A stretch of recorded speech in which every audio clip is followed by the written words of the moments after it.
Over here. Okay. Yeah, I'll move my stuff. Read the March 3rd Washington.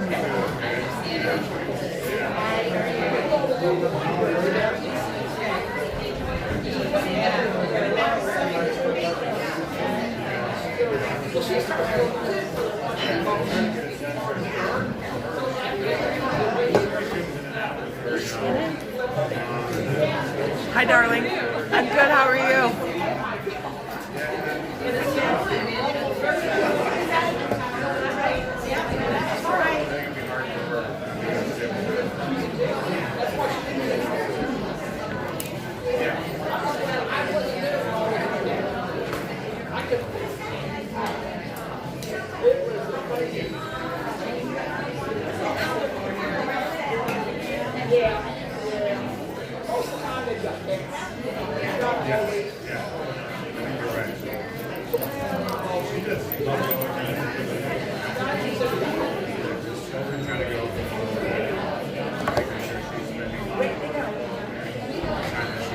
I'm ready. You ready? Because I walk around and water the plants. I mean, I'll put stand, so I'm trying to really just like big spots about it.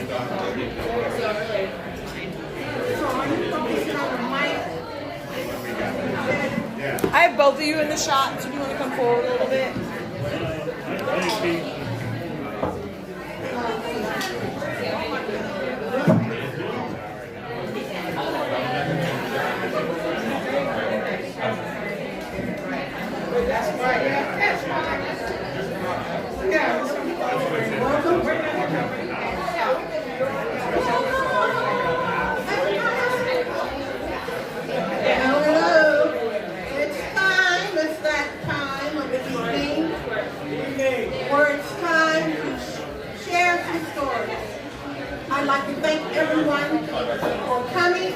I'd like to remind you of the topic.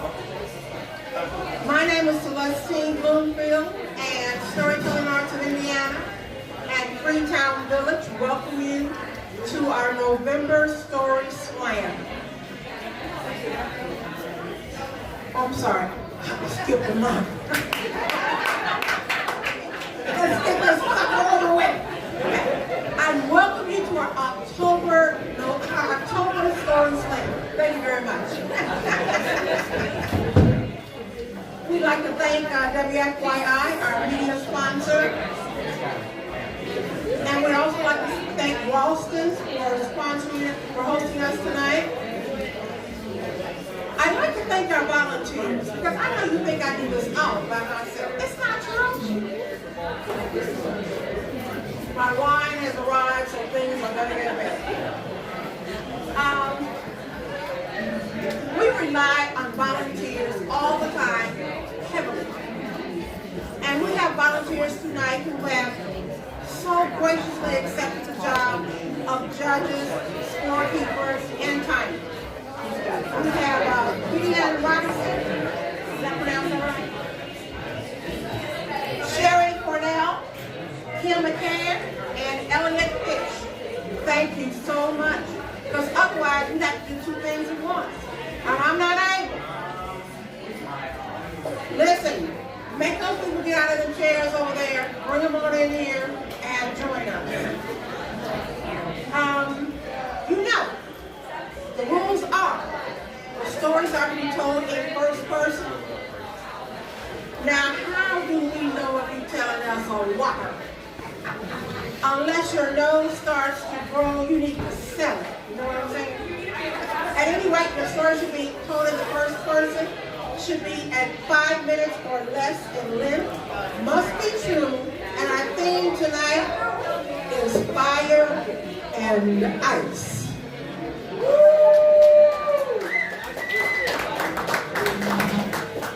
I must tell you, I came up with one.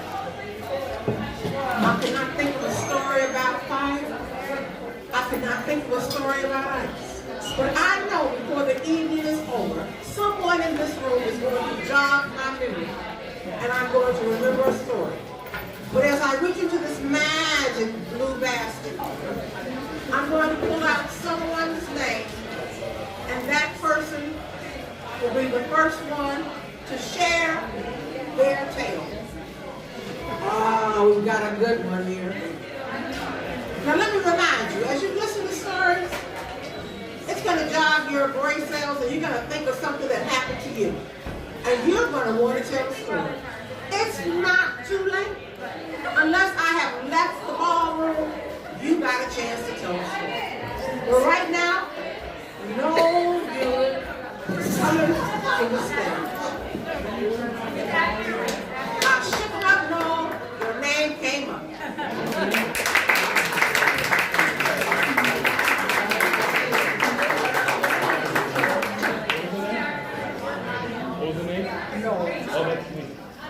Are you Noel? I'm Nolan. You know who? Mine's Nolan. You want to take it? No. I can't turn it up any louder. It starts to light. You're just so lucky. Buy a lottery ticket tonight. Buy a lottery ticket tonight. I'm a heart. Can you do the thing on the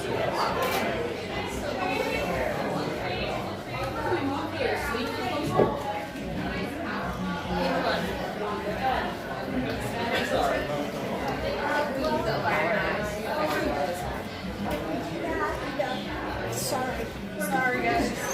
Can I sit down?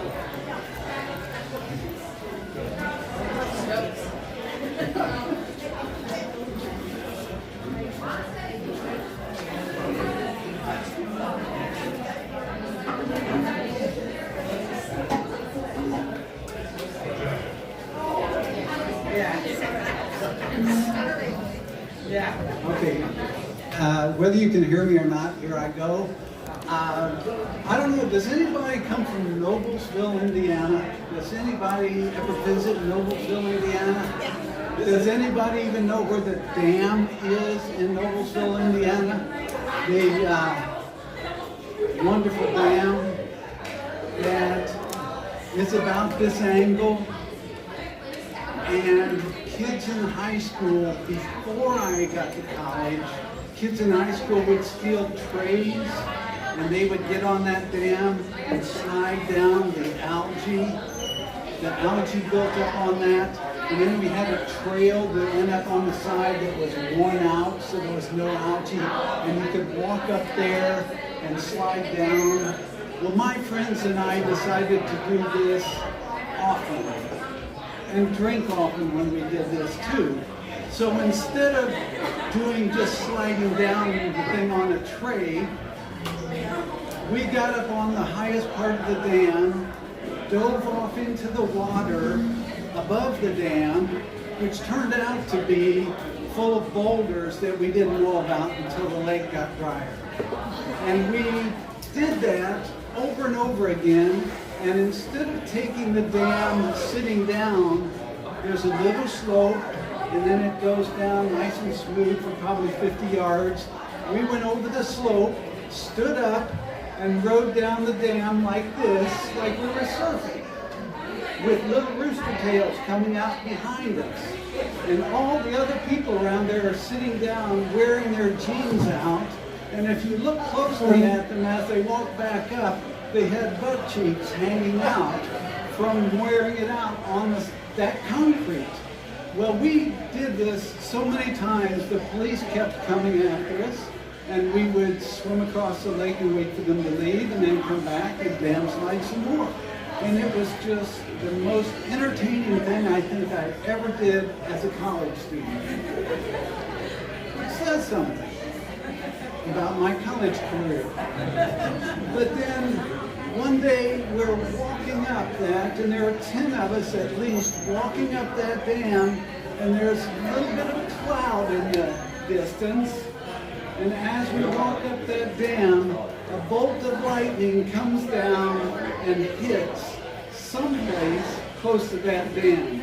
Because the next thing we knew, all of us had fallen over and were rolling down to the bottom of the dam. And we all stood up and started a track around the fence of the dam and marched ourselves back up to the cars and left there. Now that was the ice and maybe the fire, because that certainly was fire there, but I spent a lot of time on North Reservoir, and I have skated on North Reservoir to go ice fishing, which is the ice. The last time I went, we were skating and there was open water outside of us. And one of the guys with me went through. But luckily we were by the bank and he was only knee-deep on both legs. And so he just crawled out on his belly. We took our ice skates off, walked up to the ground, and walked back to his house, sat by the fire, and decided both dam sliding and ice fishing on North Reservoir was over for us. And that's as much fire and ice as I can stand.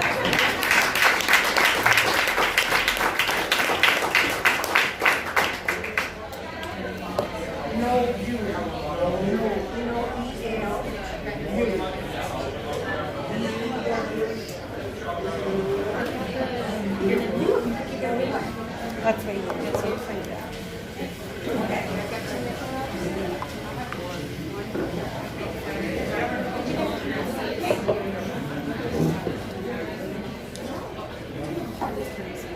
It's kind of like being in the cafeteria. You got to talk louder than the kids. Now remember, if you think about a new story,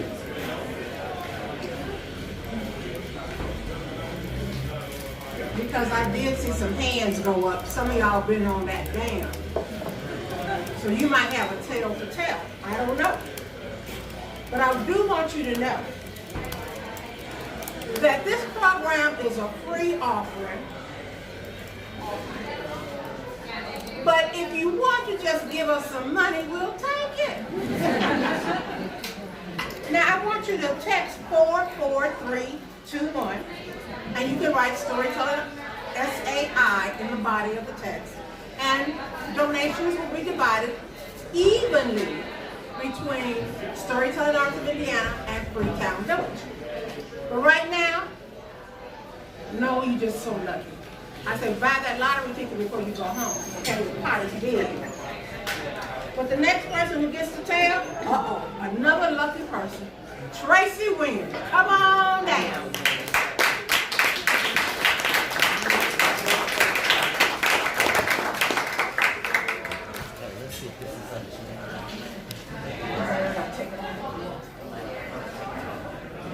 I have a pretty strong voice, and so hopefully I can make everybody hear me all around here. Good, because I have a pretty loud voice. The story I'm going to tell, and I was challenged to do this by one of my fellow storytellers. And so I thought, fire and ice. How can I come up with a story about fire and ice? I've never climbed Mount Everest, so I have not been in a major snowstorm. And I've never, thank the Lord, been in a house fire or any other type of fire. So I'm going to tell another type of story about fire and ice. Now, I want you guys to think back to your first love. Some of you, I know it's going to take a minute for you to think back. I'll give you a second because I only have 5 minutes. But if you can't come up and remember your own first love, then you can join in the fairy tale of mine. Well, this was when I was a freshman in high school. And I'm not going to say the date of when I was a freshman, because then you'll have your calculators out saying, she's this age. No. I was a freshman in high school. And as all you ladies know, when you're a freshman in high school or freshman in college, the senior, junior men come after you. Oh, they want fresh meat. So they come after you looking for the young girl to see what they can pull on. Well, that happened to me. And it happened to my friends and all the other freshman girls, I'm sure. However, by the time second semester comes, they're gone back to their junior, senior girlfriends. And you don't have to worry about them anymore trying to entice you to do things that you're not ready to do. Anyway, this one day in school, I had to go to the ladies' room. So I left my classroom and I'm strolling down the hallway. And as I'm about to get to the door to take me downstairs, and I don't know why the restroom was downstairs, I saw this guy. Oh my goodness gracious. He looked at me and I looked at him, and it was on and popping. We exchanged each other's names, and his name was Herbert. I had never met Herbert. I didn't have a Herbert in my life. And I told him my name. Well, some kind of way we ended up exchanging phone numbers. And back then it wasn't that old handy cell phone. Of course not. We exchanged numbers. And we talked on the phone, and we talked on the phone. And anytime we could get in the hallway and get a little smooch and a kiss, we would. Oh, Lordy beef. The fire was building. Oh, it was building. But we're only 14 years old. So we can't do anything else. We can't date. He doesn't drive. I don't drive. We can't do anything else. But still a kiss every now and then. Well, one day, there was a snowstorm at the school. And school got out early. And you know, I don't know if you know, maybe some of you are as old as I am, the buses move really slow through the city. We came up with a plan. We were going to stay and catch the late bus. Ooh, we knew it would be a long then. So we walked to the end of the school and stood by the fence and let all the buses go by. And it was snowing, it was icy, but we were hot and we didn't care. And we stood down there against that fence and kissed and kissed and kissed and kissed. And it was nothing that snow and that ice could do to put out that fire.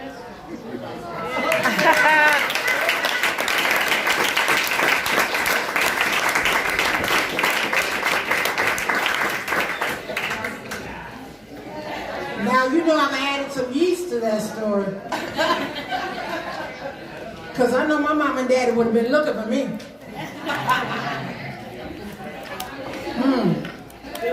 I want to know when that fire got doused. All right, thank you so much. Listen, I know y'all sitting over there thinking, oh, yeah, reminds me of a story. Reminds me of something that happened to me. Don't be shy now. Right now, our next teller is Nolan Cook. Come on down.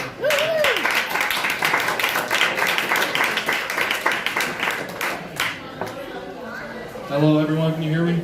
Yeah, just a quick introduction. I'm actually interning for Ellen in Storytelling Arts this semester, so if you haven't seen me at past events, you will in the future. Just wanted to let you know. And today I'll be telling a story about my grandmother. My grandmother's name was Betty. She unfortunately passed away in 2020 at the beginning of the COVID pandemic, but she was a very avid ice hockey fan my whole life. So she always lived with my mom, so she was in my life since the day I was born. She always lived in the same house when we came over from Brooklyn. And I'm up from Fort Wayne, and some of you might know that Indianapolis has an ice hockey team, the Indy Fuel, and the Fort Wayne Comets are actually in the same division. So that's the ice hockey league that I'm talking about. So my grandma, like I said, she lived with me my whole life, and I grew up in an athletic household. I'm the youngest of 3 brothers, so everything was always a competition. And she was always at all of our games, right? Like, never missed anything, and that was for 2 reasons. First is that she couldn't miss out on anything. That was just her thing. But secondly, obviously, she loved us very much. And it's, it's a pain to see her gone, but I think a cool story is that, like, bear with me for a second. The day after she died, I had a baseball game. I grew up playing baseball, and I had never hit a home run before.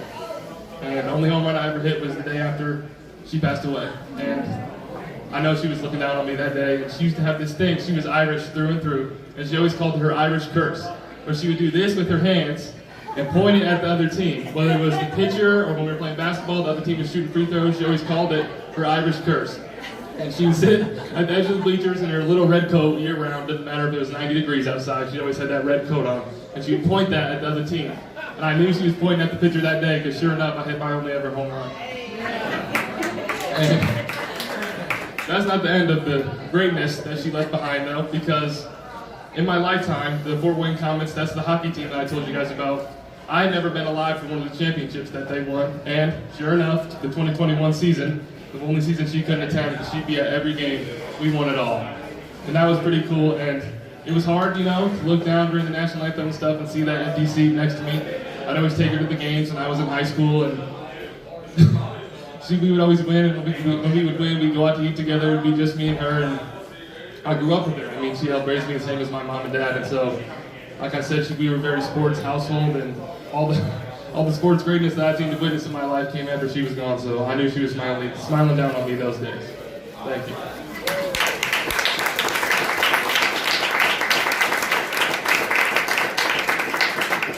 I'm always interested in the curses. Let me see if I get my hands right. Like this. All right. Okay, I'm practicing, okay? Now listen, those people sitting over there, I know you're thinking about a story. I know you are.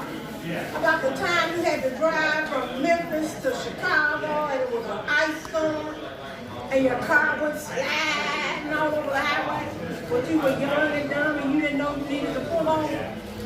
I know somebody has a story. Well, I'm coming back to you. Right now, I'm reaching inside this basket. They're all folded. I'm pulling up a name. That name is Samantha has a slip, and she's got pins. Uh-oh. So we're in for a treat. Our next teller is Jennifer Clee. Jennifer, come on.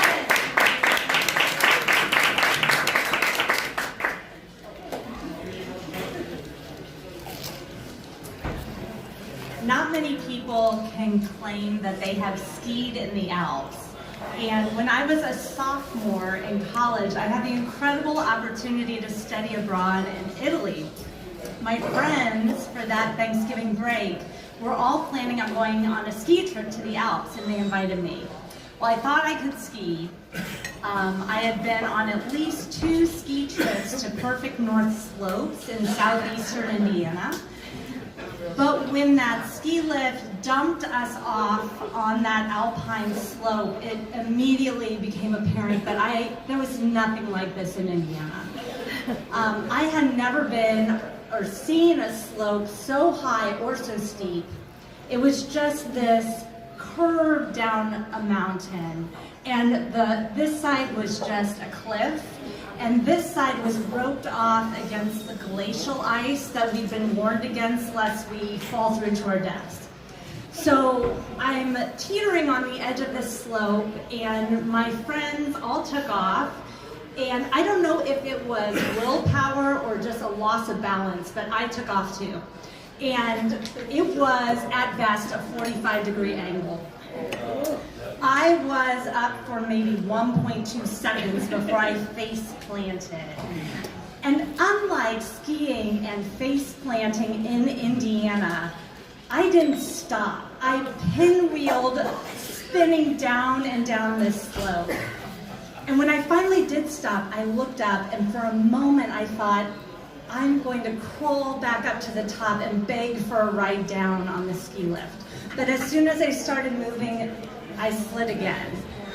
When I stopped again, I thought it was very clear that I was not going to ski down this slope, and I thought maybe I can slide down on my bottom. So I tried to do that and lost control again. And the snow is in my eyes, and I have no idea where the top of the slope is, where the bottom is, and in my mind I'm just thinking, where is that cliff? So when I finally stopped again, I army crawled my way to the edge of the slope, and I chose the side with the ropes because I thought the illusion of earth is better than no earth at all. And I just stood there, and a terrible realization came upon me. I was mortal. It was the first time it had dawned on me in 19 years that I could die, and it could be that very day. So I started to cry. I felt like, although I was surrounded by ice, I was staring into the fires of hell. And I was watching these skiers whiz by me, and I started paying attention to them, and I started noticing how many of them were older than my grandparents, the oldest people I knew. And then I started noticing how many were couldn't be more than 4 or 5 years old, and they were moving as though they'd been born with skis on. And then I heard, before I saw, skiers using bullhorns, and they were saying, sinistra, destra, sinistra, sinistra. And I knew enough Italian to know that they were yelling left, right. And my first thought was, how on earth can someone ski while operating a bullhorn? And my second thought was, why? And it soon became clear because they passed me, and along with them, these skiers in neon yellow vests with one word in English on the back, blind. I decided not to give up. I started saying Hail Marys, and I used my skis as walking sticks and started taking baby steps down this slope. And I don't know how many rosaries I got through before I rounded the curve, and I could see the finish line, and I knew I was going to live to see another day. And I did. An hour and a half after I started, I made it to that finish line. And by that time, my friends were long gone. They'd gone on to bigger and better slopes. I returned my skis and went right back to our hostel, which was very warm, and I never skied again. Very few people can say that they have skied in the Alps. I cannot say that I have skied in the Alps, but I think even fewer people can say that they have walked down the Alps carrying their skis.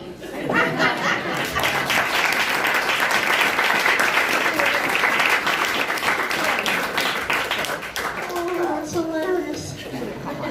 Reminds me of the the time somebody invited me on a ski trip. I said, black people don't ski? Well, some did, but they weren't in my group. You know what I'm saying? Oh, we got some more. Don't forget about these stories, y'all. Because I know that when one person tells a tale, another one pops up in your mind.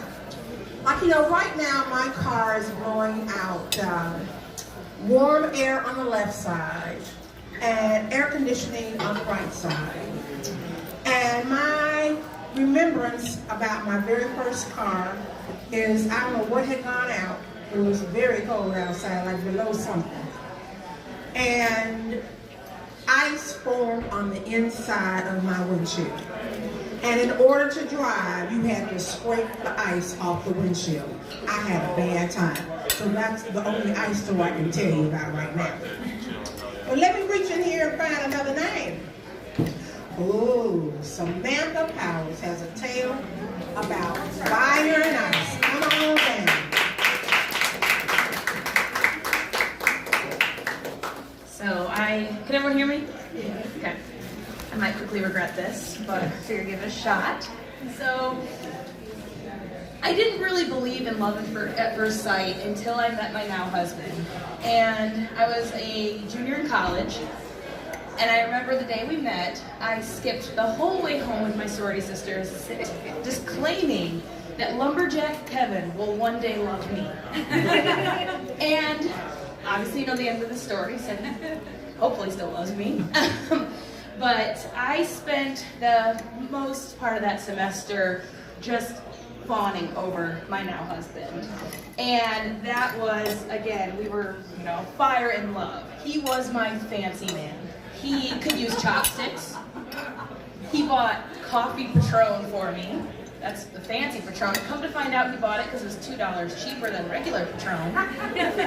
And he had traveled the world. So I was just in awe of this man. And so when it came time, a few months later for Christmas, I knew I had to get him the perfect present.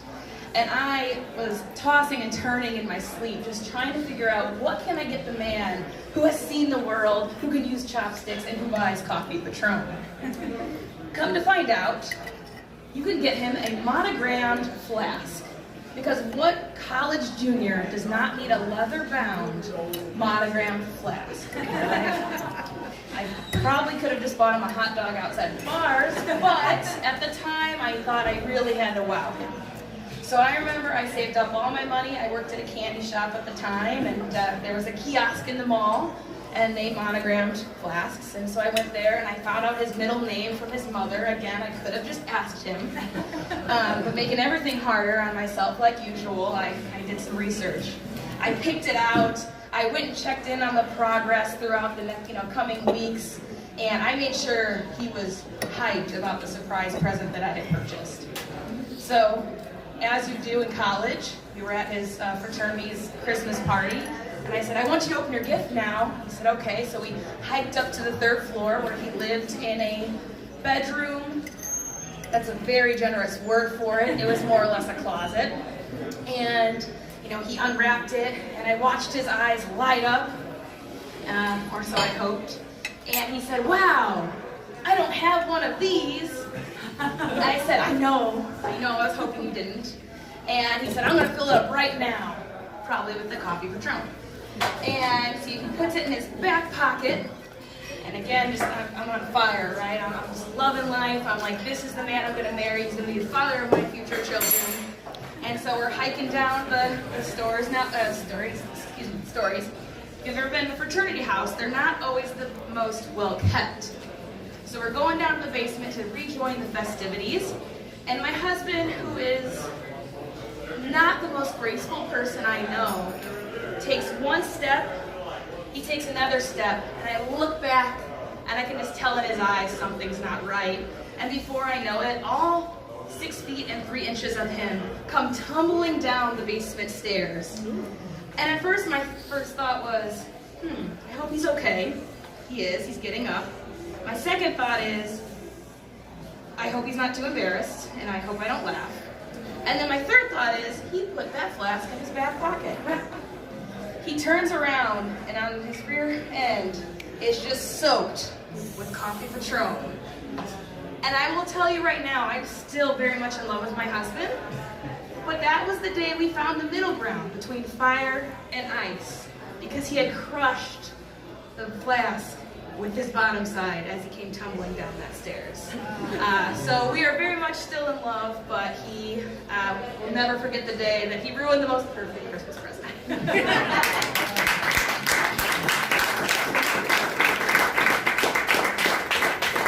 Thank you so much. That's hilarious. You know, I don't think I've ever had coffee Patron. You know, they got it in the back. Let me know. That was hilarious. Listen, there are some yellow slips at your tables or seats or chairs. I want to make sure you fill those out, because we will be having a drawing for one of our future performances.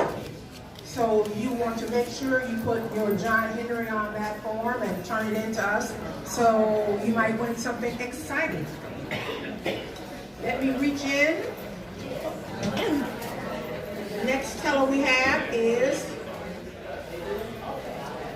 it Chap? Flack? Chap? Chap or Chop? Chap. Chap. Okay, come on, Chap. Anyone else need a yellow slip? Thank you.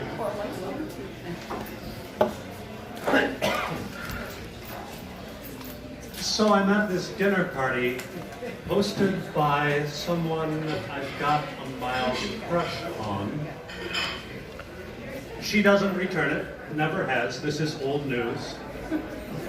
So if this were a real fire and ice story, you'd probably want ice. Like her eyes narrow to slits when she sees me. She crosses to the far side of the street. That's not it, we get along fine. She's just not looking for me. And among otherwise sensible people, that happens sometimes. And to be honest, she's probably right. I mean, it would be a stretch on my side to say this is fire, too. We don't even know each other well enough for that. It's a crush. You know the kind, right? You've known people who are kind, talented, nice looking. Did you have crushes on all of them? No. Can you explain how come this time you do? Maybe not. So it was that kind of thing. So for fire here, maybe I'm bringing you one of those trick birthday candles. It's got a little flame up on the top. It just never quite goes out. And that's okay, really, because if I had it worse, maybe it would be hard to enjoy just a social connection like this dinner party, but I do enjoy it. I just have to take care that I don't seem like I'm pushing the envelope, and that's why I'm watching the other guests get ready to leave. I'm not going to be that guy who outstays the rest of your guests and is the last one left in your house. So I see the last two getting ready to leave. I'm up out of my chair. Thanks for a lovely party. See you later. Bye. The three of us are out the front door at the same time. She follows into her driveway out to my car and asks if I'm sure I won't take any leftovers. So I'm back in her kitchen. This is okay. We're standing there in kitchen light, packing up veggies and dip. Forget what we talk about. I set a little timer in my head. She's not going to have to turn me out here, like 5 or 10 minutes. That's okay, this box will probably carry me. Thanks again. And she picks a little tangent to what we were talking about and gives the conversation another little spin and leaves the kitchen for the living room and sits on the couch. And I walk into the living room and sit on the other couch. She's got two of them in an L shape. It's good for conversation and not pushing envelopes. And wind that little timer back in my head, give another, I don't know, 20 minutes, half an hour. It's been really nice talking with you, thanks. Get as far as the stools across the counter from the kitchen when she gives that conversation another little spin. And the fourth time it happens, it's back to the living room, and I wind that timer back again. And that final time, I really do say goodnight for real once her daughter calls from the road and she's on her way home. Not because I wouldn't be happy to see her daughter again, but it's late now. And whatever just happened sure has never happened before. I wasn't expecting it. I don't know how to interpret it. But sure enough, it's a long way from needing any mom, what was Chet doing here at midnight 30 when I got home, teenage daughter conversation. So off I go before that's a thing. But I was driving about 4 inches off the pavement all the way home, and I was kind of alert the next times I saw her for any sign that some ice might have thawed. And nope, whatever that was it. But it gave me like a week's worth of veggies and dip and a story.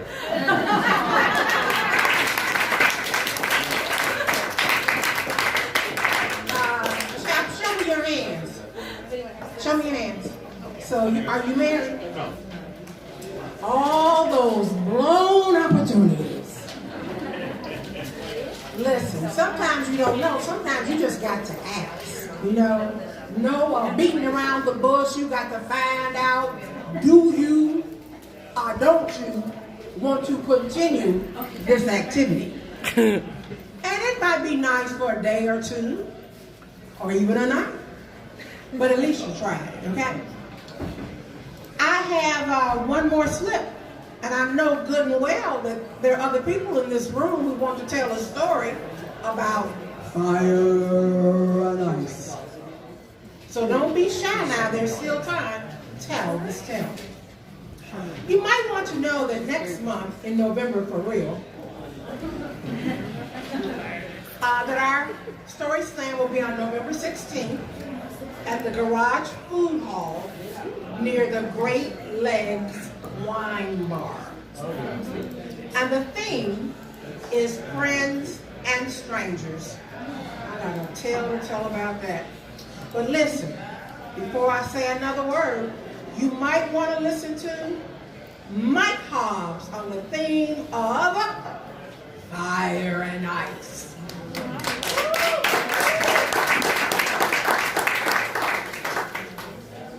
Mike Hobbs. HOBBS.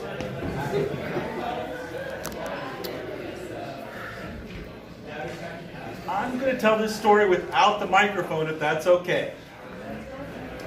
Can everybody hear me? Yes. All right. The reason I'm doing that is because this story requires some hand movement. Okay?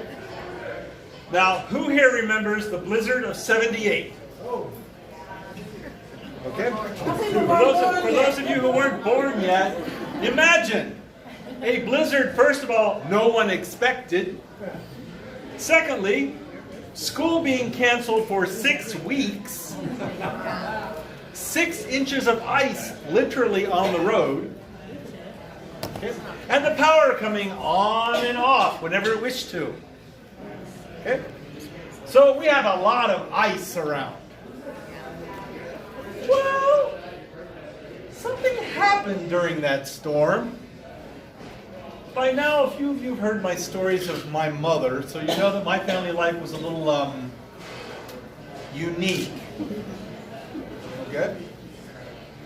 Well, imagine it's about 5 o'clock in the morning.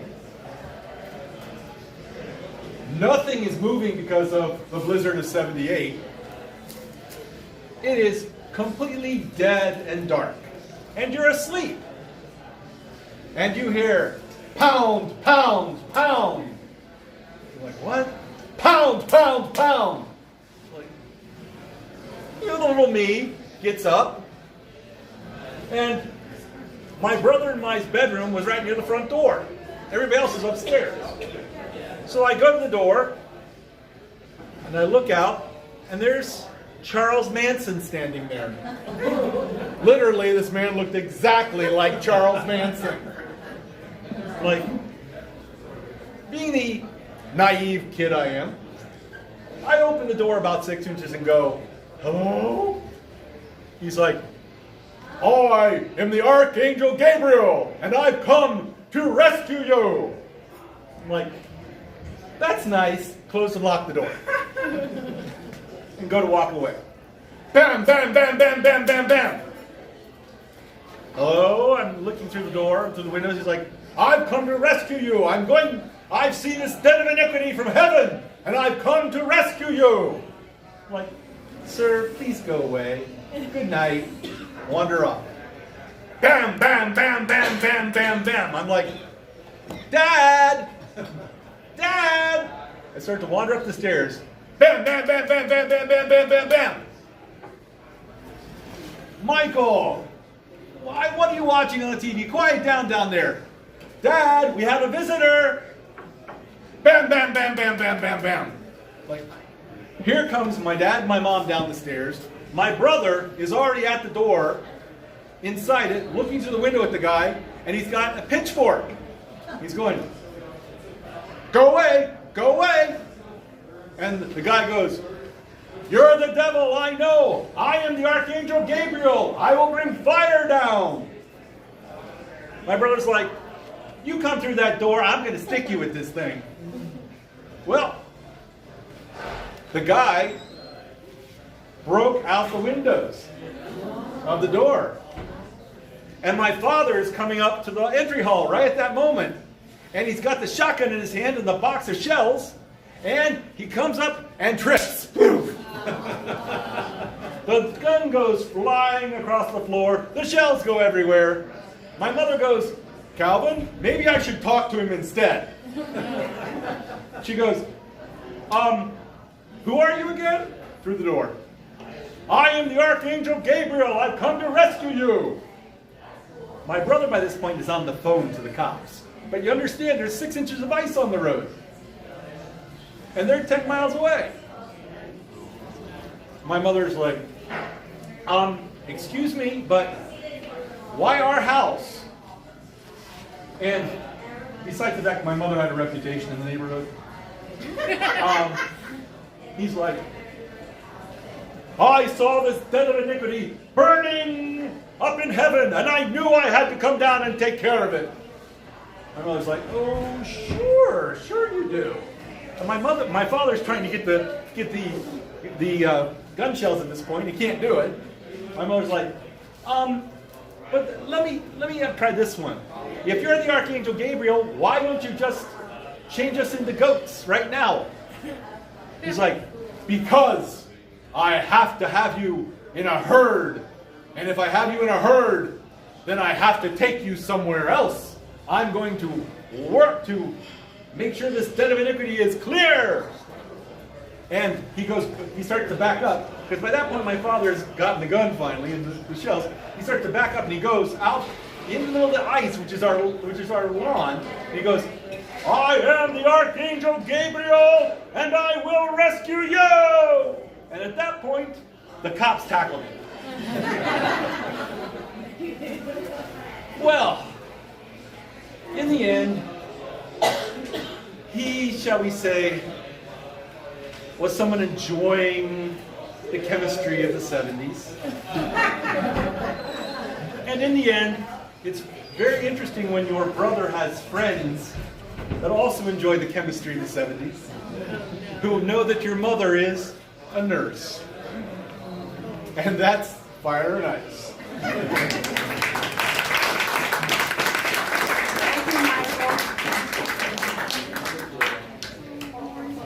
Is there anybody else out there who needs a slip of paper to tell me about the story you want to tell? Don't chicken out now. Now I have another teller. I can't tell if I have two people for this story. Do I have two people for this story? Or Just one. I see Kim, but it looks like it's Mel and Kim. No, it's Okay. Listen, I want y'all to look at this woman because when you see the commercials for Conner Prairie, I kept looking. I said, I know that woman. But Kim McCain is here to tell us about fire and ice. Thank you, Kim.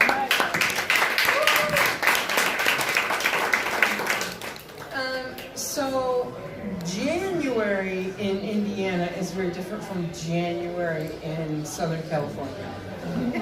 And this particular January in Southern California was really different. It was a January that was unlike any other. It was exceedingly warm. And myself and my friends had gathered together to celebrate the birthday of one of my best friend's moms. And she was one of those kind of like hippy-dippy moms, right? And what she wanted for her birthday was to go for a hike up into the hills of Laguna and plant some trees.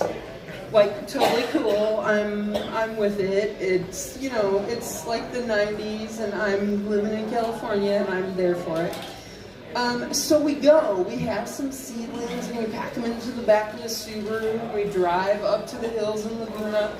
And we're unloading, and there's like 6 of us, and we've got like a picnic lunch, and we're unloading in the parking lot, and a forest ranger comes up and he says, what are you doing with those seedlings? And we said, well, it's Nancy's birthday, so we're gonna plant some trees. And he said, no, you're not, because those are not native trees, and you can't plant them in this area. And we were like, all right, jerk, like total earth ruiner. That's fine. We'll just go on a hike instead. So that's what we did. We left the seedlings in the Subaru and we went on a hike. And now, like I'm gonna be honest with you, I did not look that much different than I do right now. So you might not think of me as a hiker, and that's totally fine. But it was all about the love that day, and Nancy was a pretty special lady, and we really wanted to celebrate her. So we're hiking up the hills. And we're feeling pretty like self-righteous about the whole like tree thing, like truly like fuck you, park ranger. Like we just want to plant some trees, and like that's what you should be all about, and you're not being about that, but that's totally fine. That's fine. So we're hiking, and it's like an unnormally hot January day in Southern California. It's like in the upper 70s, like crazy kind of day. And we're kind of hiking along, and it's like getting kind of warm, and we're feeling sort of like naturey.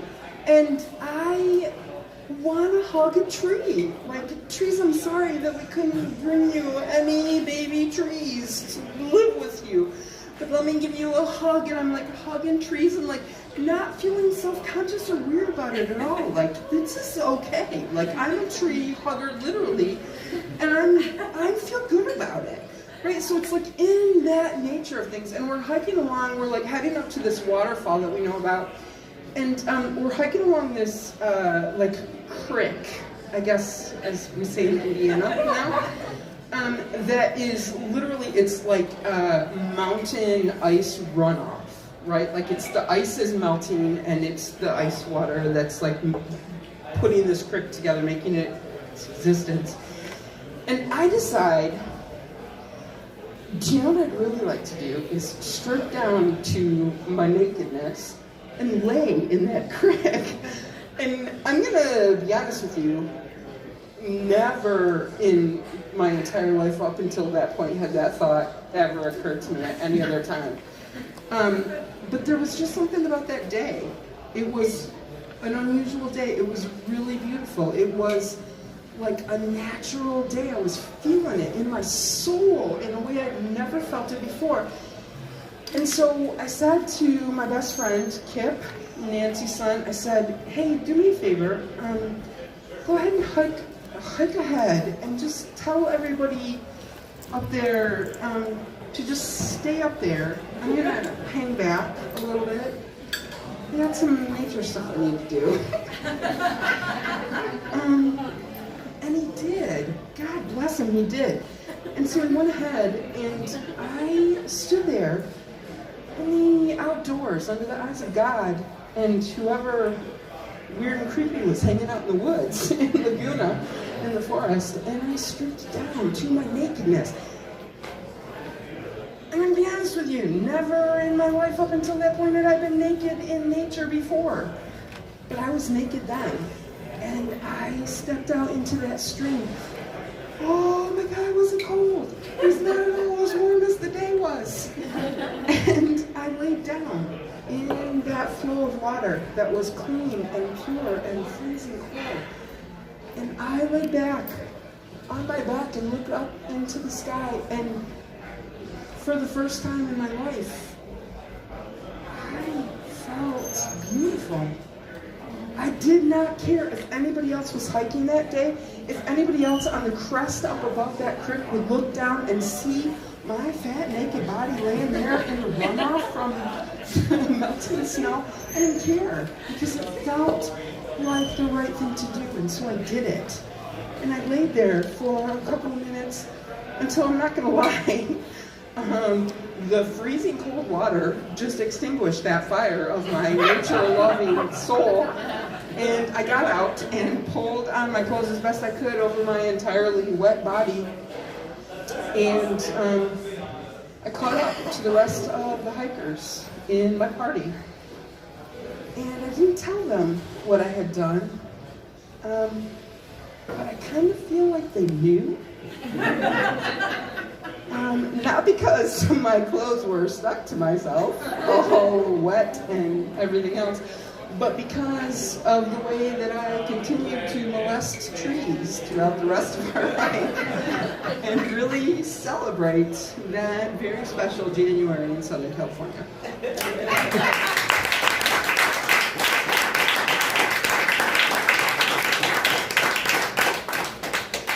Kim, I'm worried. I have never ever had that thought. Not even naked in a jacuzzi, outside on the patio. You hear what I'm saying? Listen, is there anybody else here who has a story to tell about fire I'll tell and one. ice? Come on down. It's Shannon Sampson.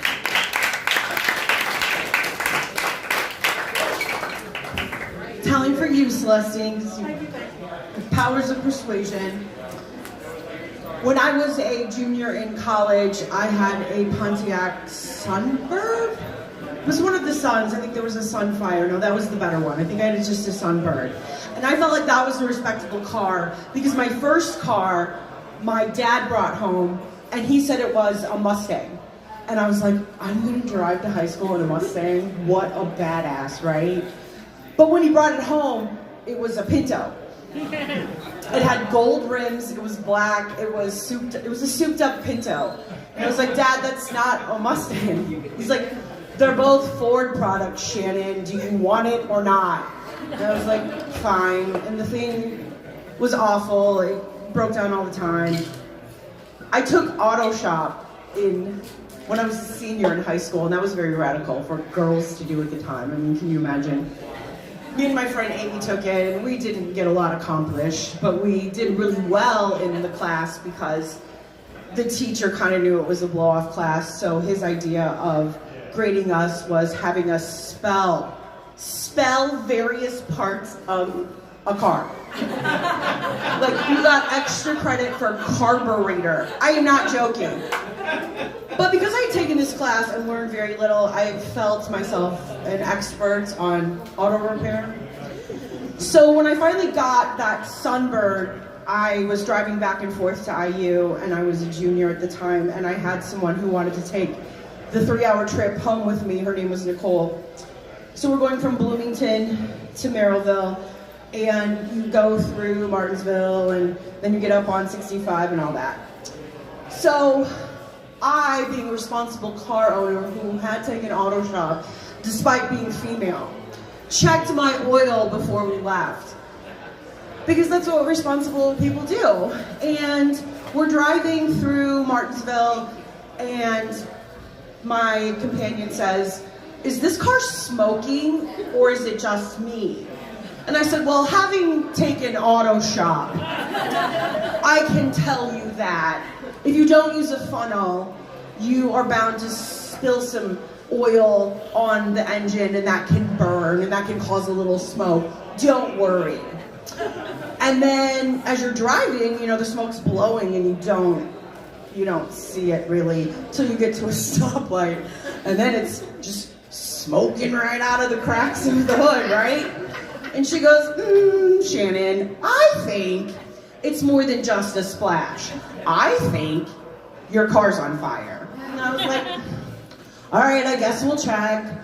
So we pull over at a gas station, and I said, okay, I'll pop the hood, you check. And I popped it, and I got out of the car quickly, and so we were both standing in front of it, and she lifted up the hood, and flames were shooting up. Orange flames, actual flames, tall flames. And so what did we do? We looked at each other and shut the hood. He's like, I did not have training in auto shop for this. And every man who was pumping gas was like, and ran over to us. So now all these men are yelling at me, and one of them says, go get a fire extinguisher, it's right there. Okay, yeah, I can do that, okay. So I grab it off the post, and I run up to the car, and here is the ice part. I froze. The man lifts the hood, and I come in with the fire extinguisher, and I stood there with it like a dope. Was I planning to not, use it? I just was standing there. I just froze. And he looked at me, and he gave me 3 seconds to collect myself and get it together, and I froze. And he just went, give it to me! And then he used it, put it all out. And so now I got my car started on fire somehow, and I can't even put it out because I just choked. And I'm like, what happened? He goes, well, have you checked the oil recently? Well, yeah, it was taking a 3-hour trip. I'm responsible. Car owner, he goes, well, you didn't put the cap on when you put the oil in. You're missing a cap and you cannot drive any further. I'm like, well, what am I supposed to do? He's like, well, we'll put a rag in it, and then you can come to my house, and I think I have an extra oil cap. So then we're following this man into Martinsville, and then this is a whole other saga, oh my God, when he gets us there, what's he, he couldn't have pre-planned this. How are we gonna know I started my car on fire? He's not. Anyway, sweet man, had an extra oil cap that fit my car. He put it on there, and he just said something like, hey, do you have any money for my expenses? And me thinking, I'm in college, so probably not. But I did have $10 I gave him, and he saved my life. It could have been much worse because I was clearly in denial, clearly too full of myself, having taken auto shop where I was just a good speller and learned nothing else. So, fire and ice. Fire, I started one. Ice, I froze. Thank you.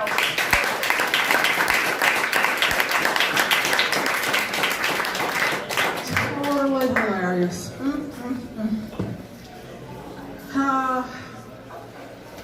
That Thunderbird. That was a wine we had back in the day. I still make it. Anyway, is there anyone else in the audience who has a story they want to tell about fire and ice? There are a lot of y'all sitting over there. I saw you laughing. I know things popped into your mind. Well, while our judges are telling you, let me remind you again that November 16th at the Garage Food Hall near the Great Legs Wine Bar. Now I'm thinking Great Legs, chicken legs, turkey legs, Wine. human legs, you know what I'm saying? But the theme is friends and strangers, and I want you to think about that. At any rate, if you have completed the survey, Samantha's collecting them. What's our next event?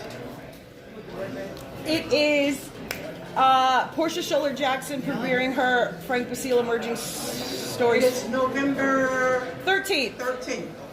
At the Indiana Historical Center. Yes. History Center. Well, listen. What did you say the theme was for next month? Friends And and strangers. You know, I had a girlfriend, everybody she ever broke up with, she was friends with. You know what I'm saying? I don't understand the person. Like, you know, I would go to the mall and see my ex and turn my head. Pretend like we didn't see each other. Sometimes I'd mess with him and say, hey, how you doing? Because he didn't know if I had a gun or a knife. Anyway, that's the kind of reaction I would get. Anyway, we're going to have a drawing. Well, we can. Is everybody turned in? You have the results? Well, listen, you did a good job, and the winners are 3rd place, Kim McCain. Congratulations. 2nd place, Tracy and Shannon tied for 2nd place. And 1st place is Jennifer Cleese. She always wins. I told you these are cash prizes, right? You know, they're not billions of dollars, but it's a lot of money. What? You guys come up so we can take your photo. Sure. All right, we're going to reach into this magic fishbowl. I'm going to mix them up some more. I'm going to go way